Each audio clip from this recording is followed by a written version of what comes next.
La salle à manger au Canet, que vous découvrez ici, a tout d'un huis clos solaire, étouffant et ambigu, si caractéristique des intérieurs de Bonnard. Il est toutefois plus complexe qu'il n'y paraît. Tout concourt ici à créer une atmosphère intime et quotidienne.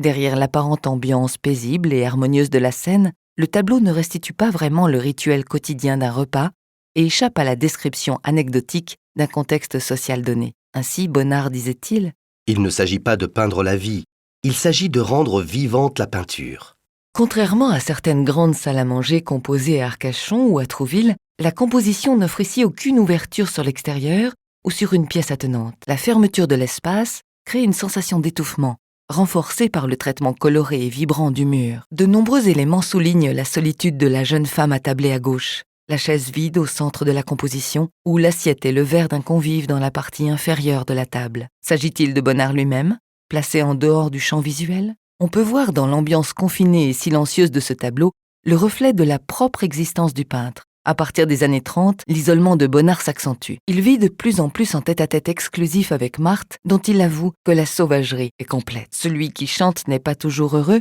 déclare aussi l'artiste en 1944, comme pour signifier que le bonheur apparent de sa peinture est un leurre. Ce tableau révèle en effet un univers complexe et incertain. Bonnard renverse la hiérarchie traditionnelle entre figure et fond jusqu'à changer l'échelle de chacun des objets et protagonistes. Ces derniers sont en effet relégués à la périphérie du tableau. La profusion des couleurs et l'immense tache blanche de la nappe nous fait même oublier la présence d'un chat aux côtés de Marthe. Seule une observation attentive nous révèle ces objets choisis par le peintre. Ce stratagème, que l'on peut qualifier de présence-absence, est une constante chez Bonnard qui met ainsi nos sens en éveil.